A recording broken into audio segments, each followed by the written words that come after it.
بسم اللہ الرحمن الرحیم۔ خواب میں سورۃ الحج کی تلاوت کرنا، خواب میں سورۃ الحج کی تلاوت سننا، خواب میں سورۃ الحج کی تلاوت کرتے ہوئے کسی کو دیکھنا،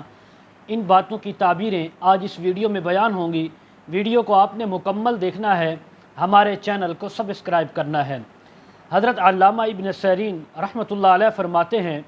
اگر کوئی انسان خواب کے اندر اپنے آپ کو سورۃ الحج کی تلاوت کرتے ہوئے دیکھے، سورۃ الحج کی تلاوت سنتے ہوئے دیکھے، یا کسی اور انسان کو سورۃ الحج کی تلاوت کرتے ہوئے دیکھے، تو اس بات کی تعبیر ہے کہ وہ انسان اپنا مال، اپنی دولت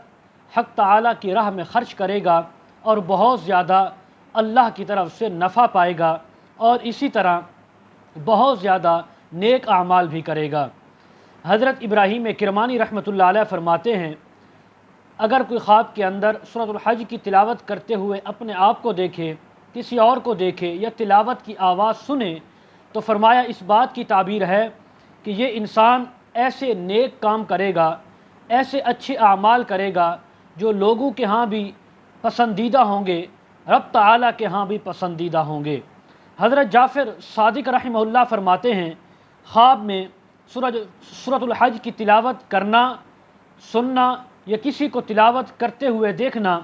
فرمایا اس بات کی تعبیر ہے کہ وہ آدمی دین کے اندر، اسلام کے اندر، سیدھی راہ کے اندر وہ آدمی کامیاب ہوگا اور اس کے اندر وہ ترقی کرے گا۔ مزید اگر آپ اس کے متعلق تعبیریں جاننا چاہتے ہوں، ویڈیو کے کمنٹ سیکشن میں یا ڈسکرپشن میں ہمارا واٹس ایپ نمبر دیا جاتا ہے، آپ حضرات کانٹیکٹ کر سکتے ہیں۔ وآخر دعوانا ان الحمد للہ رب العالمین۔